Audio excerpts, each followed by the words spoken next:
Special sequences now. Special sequences.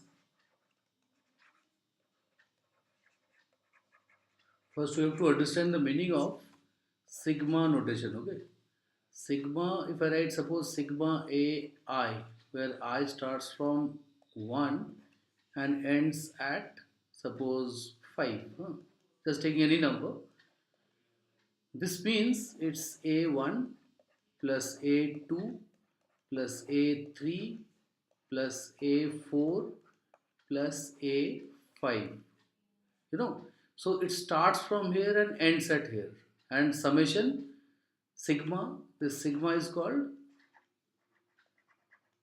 summation, because you are summing up everything.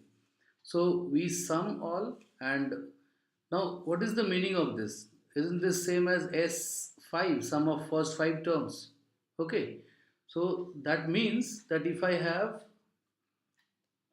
a1 plus a2 plus a3 until an, all the terms added, which is sum of n terms for any kind of series, then this can be summarized as sigma summation an, where n starts from 1 and ends at n.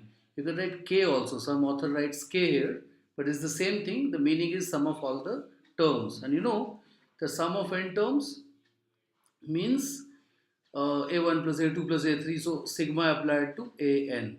So we come to a conclusion that whenever we apply sigma to the nth term, we get the sum of the series. Get me? So like if I have an given as suppose 2n plus 3, for example. So if I say that find out Sn, it will be nothing but summation applied to an, where 2n plus 3 is an here. So if I put n as 1, I get the first term. Then put n as 2, I get 7, 9 and so on. Okay, till 2n plus 3.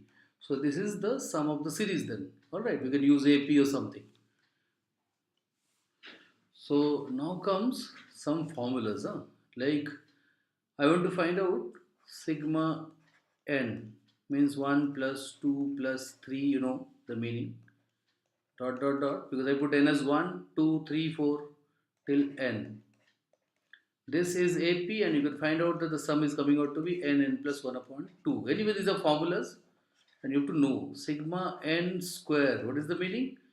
This means it's 1 square plus 2 square plus 3 square and so on till n square. So that will be, the formula is n plus 1, 2n plus 1 upon 6.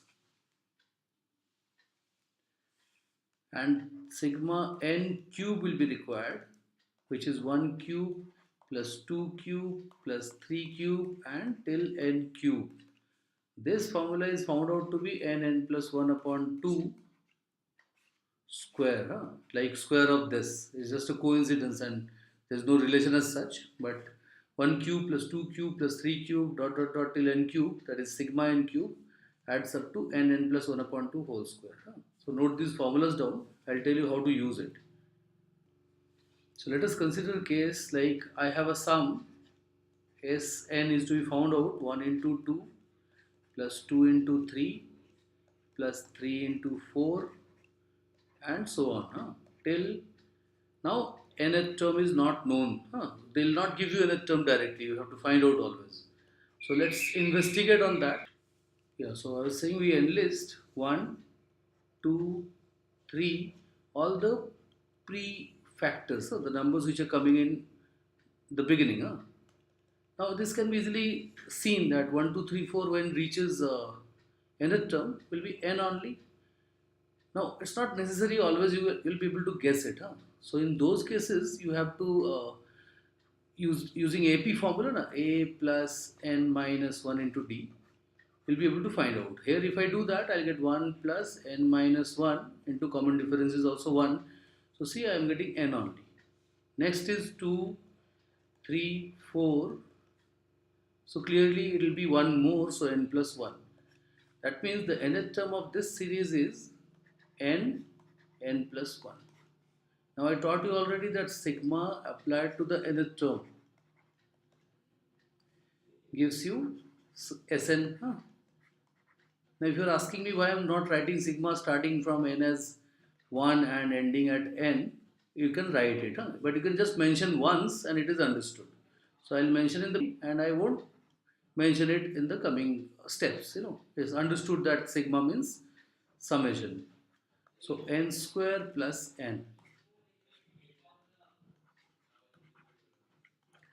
We distribute sigma notation and now we know sigma n square is n plus 1, 2n plus 1 upon 6 explained in the formula, plus sigma n is n plus 1 upon 2. Fine. So we solve this further. We take n plus 1 upon 2 common. Take whatever is possible to take common because your answer should be in the form of all n plus 1 by 2 is common. We get 2n plus 1 upon 3 and this is 1 here. So we take LCM. On taking LCM, we'll be end up getting like n plus 1, 2n plus 4. So that is n plus 2. 2 common cancels this 2 outside and we get upon 3 and that should be your answer. Fine. So in all the sums, you have to see what is your an and then you find Sn by applying sigma to an and apply the formulas that I taught you already. Sigma of any constant k, if the k is constant, will become n times that constant. Because if I write sigma 2, the meaning is that you are adding 2, 2, 2, 2, 2 n times. So it becomes 2n. Now try rest of the sums and ask me in the class. Alright.